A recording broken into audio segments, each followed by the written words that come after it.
Thank you, Speaker. As I rise to support this motion, I also want to stand on the submission that I made last week, because everything that I said, I meant. And I also wish to appreciate our substantive Speaker. Can you just consult in low tones? Majority Leader, please guide the team to consult in low tones. Proceed, Senator Asige. Speaker, I must begin by appreciating our substantive Speaker for steering us so well through this very sensitive subject matter. He has done a very good job, and we thank him. The gig is up, Speaker. The Emperor has no clothes. Speaker, I wish to lay the foundation of my contribution in the famous play titled King Lear by William Shakespeare.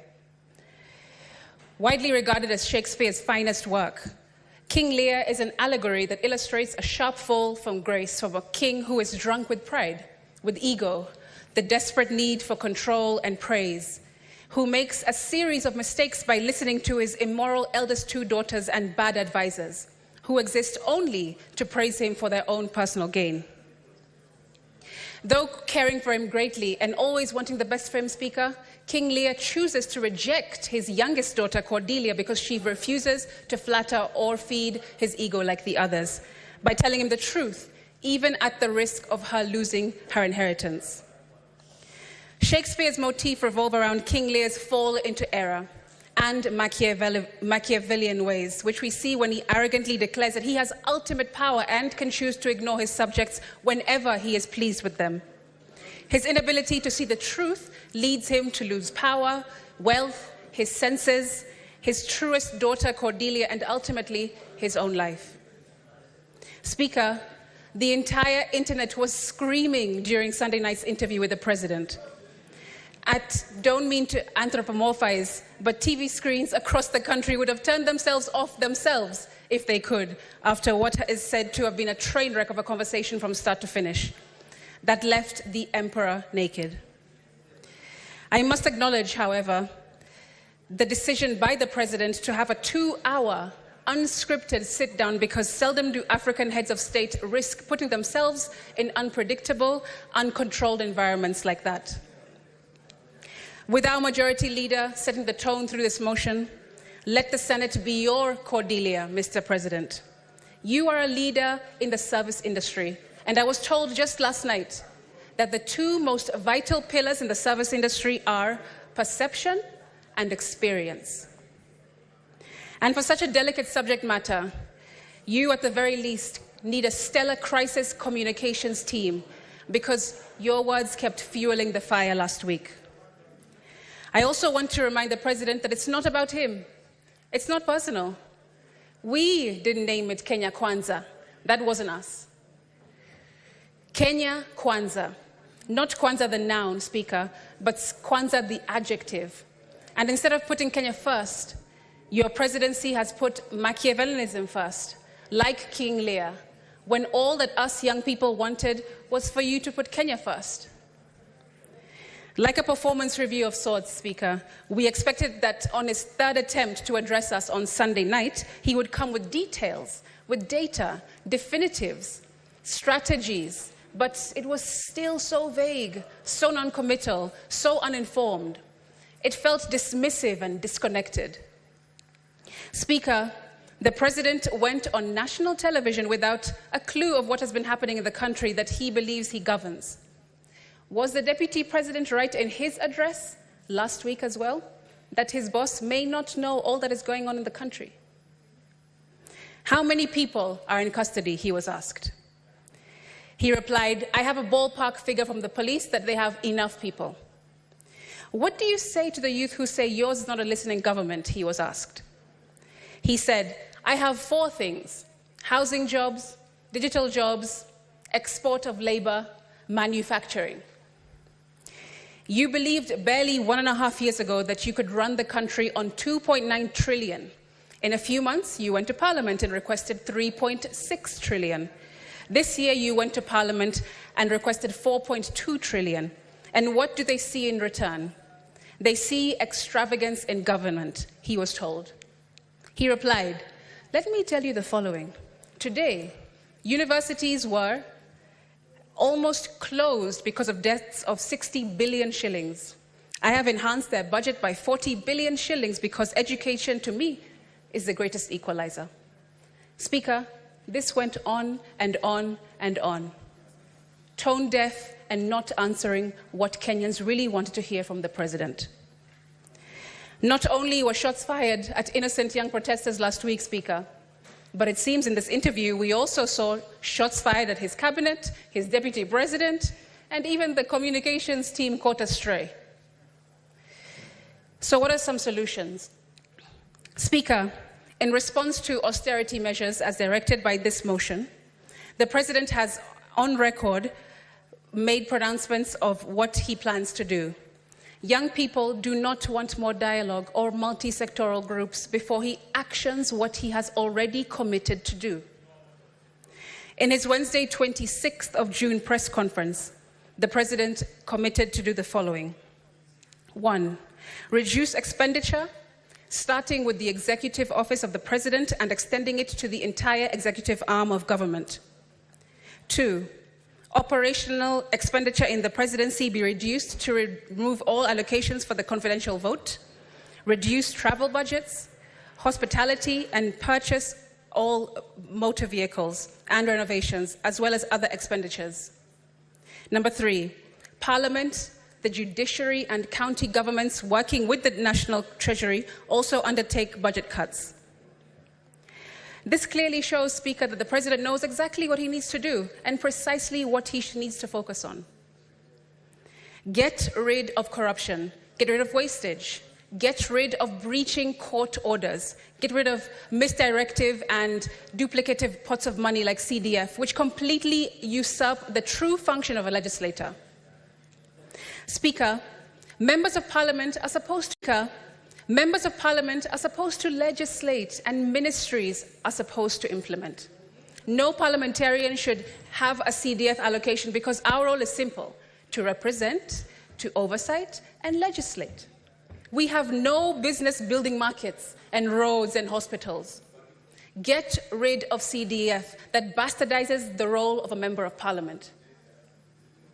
We also want a repeal of other unconstitutional legislations since this government came into power. And we want leaders to be leaders, Speaker, not leaders to be dealers. However, to achieve all this, we also want to hear definitives and strategies, not broad, pie-in-the-sky pronouncements. By now, Speaker, we should already have heard how much he will reduce expenditure in his office. How much will you cut from your travel budget, your hospitality budget, from the purchasing of motor vehicles and renovations? Speaker, the president has economic advisors who work for him round the clock and should have crunched preliminary numbers for us to see by now. On Sunday, the 30th of June, he was asked on national TV again if he'll reduce his ministers and ministries, to which he replied, and I quote, "That is an area that we will have to look into because that is a reality that we will face." It clearly shows that the president needs to do. Speaker, for my second proposal, let's go to Article 152(1) of our Constitution. That the cabinet consists only of A, the president, B, the deputy president, C, the attorney general, D, not fewer than 14 and not more than 22 cabinet secretaries. This means, Speaker, that our Constitution provides for that the president can cut the number of ministries to 14 from the current 21, saving the country billions of shillings. The Constitution goes further to say in Article 152(5) that the president, A, may reassign a cabinet secretary, B, may dismiss a cabinet secretary, and C, shall dismiss a cabinet secretary if required to do so by a resolution. Sorry, not sorry, Mr. President, but wake up your Minister of Youth Affairs, because the youth are telling you that they are desperately underserved. Wake up your Minister for Interior, because too many poorly trained, trigger-happy police officers exist under his watch.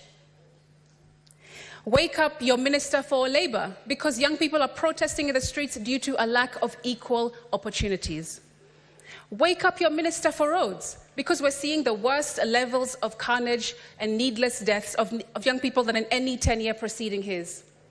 Wake up your Minister for Trade and Industries, because from small innovators to entrepreneurs to industries, the ecosystem she is leading has become terribly unforgiving.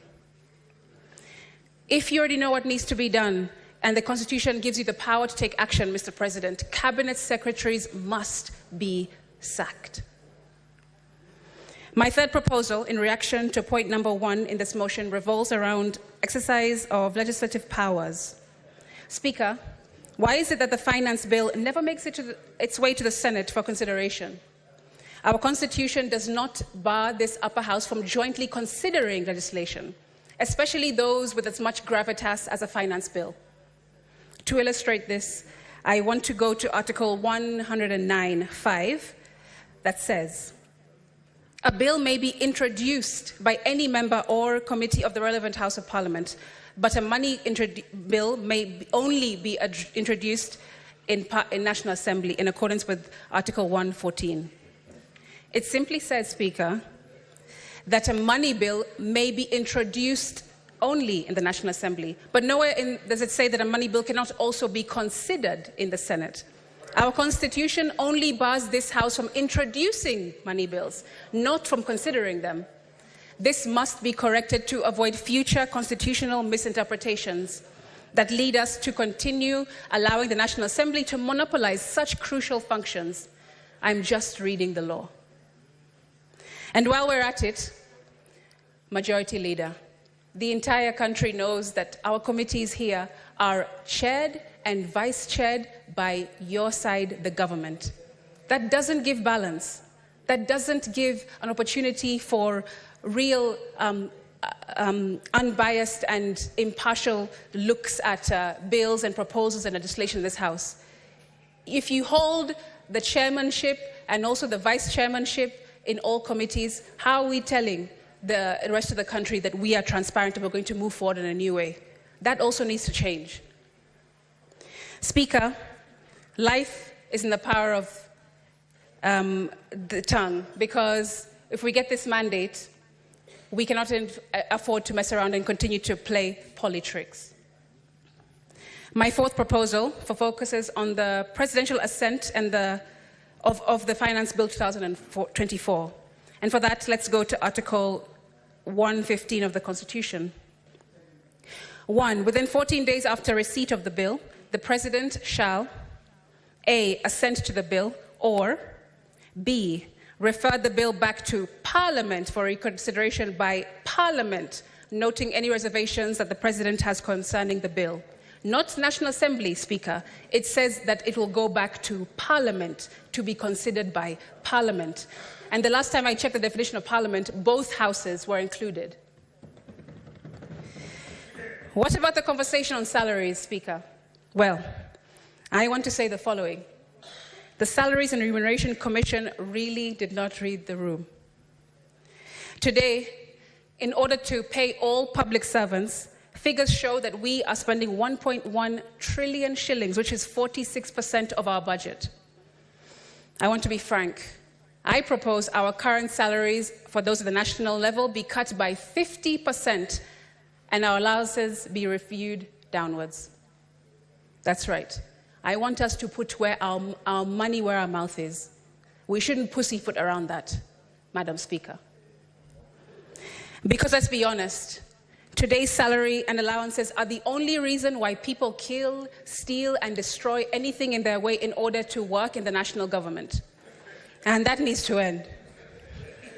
Speaker, there used to be an upside down, Speaker. We also heard the President tell us all that we are set to lose by having rejected the finance bill on Sunday. He said, and I quote, "So what is the alternative? Help me with that, Linus, because there are only two things we can do. Either you raise money from taxes or you borrow. Period. There is no magic here," he said. Well, Mr. President, you're right, and there is no panacea, but all you had to do was ask, because the Finance Act of 2023 provides clear examples to learn from. For one, we witnessed a reduced consumption of petroleum products, a slowdown in construction due to high cost of materials, and a significant overall increase in construction costs, largely attributed to the imposition of the export investment levy, and on raw materials, that is, Speaker. Notably, imports of clinker, crucial for cement production, dropped by 77.5%. Also, remember that in the first half of the 2023-24... Asige, I want to just inform you have 4 more minutes left. Also, remember that in the first half of the 2023 fiscal year, the KRA missed its revenue target by a substantial 186 billion Kenya shillings, which underscores the point that overly ambitious tax measures do not always lead to increased tax collections. These figures are solid data we can trust, Speaker. Why impose more taxes, levies, and charges when we haven't fully recovered from the negative effects of the previous legislation? Many of businesses were forced to close, and some relocated to neighboring countries with more favorable tax conditions. What's the real solution, Speaker? What are the Gen Zs and the many Kenyans protesting for? We are exhausted just seeing the president on these trips every single week, as if he's Beyonce on a world tour. Mr. Speaker, Madam Speaker, that is.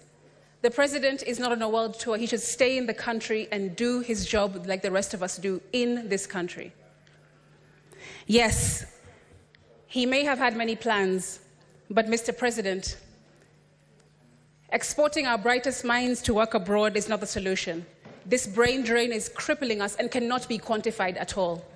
Did you know that these countries who call for Kenyan workers, do you know what they ask for when they are calling for us? They want under 45s only, highly skilled, well-educated, in good health even, and they must undergo rigorous vetting because they have a particular criteria of people they're looking for. That means that we are removing our best minds, our best workers, our best laborers, and shipping them off to Australia, Germany, England. But do they ever bring the people here, Speaker? They do not. In my conclusion, as I close, I would like to speak directly to young people. Everything was impossible until somebody found a way to make it possible, and today that was you. You have been steadfast in demanding that this government stop and listen to you, and before this moment, everyone thought it was impossible, and now, though I remain a bit skeptical of the presidency to some degree, I still stand 10 toes down in believing that Kenya will never be the same again because of you, young people. I also want to be real with you. We must stop glorifying money, praising those with flashy cars, big houses, expensive holidays, eccentric lifestyles, and filtered lives. It's us that keep applauding that behavior. We follow those accounts. We like and repost their displays of opulence every day, and this exacerbates the problem of these people wanting to keep up their public images, but not that all that glitters is gold. Why don't we go back to exalting excellence, character, conscientiousness, and all that is good and all that endures? There is a reason why Paul says the love of money is the root of all evil. We really must change. Speaker, let me land by circling back to King Lear by William Shakespeare. Anna Camerali writes that the tragedy of King Lear's lack of understanding of the consequences of his demands and actions is often observed to be like that of a spoiled child. But it has also been noted that his behavior is equally likely to be seen in parents who have never adjusted to their children having grown up. Speaker, Kenya's democracy has grown up. It has matured, it's maturing into a faceless, fearless, and tribeless legion of the majority of our population, who have a good constitution, but unfortunately in the wrong hands. Speaker, I stand by them in this House. I speak for them in this House. And when they name the 25th of June, 2024, Z-Day, they will know that you did that. I thank you.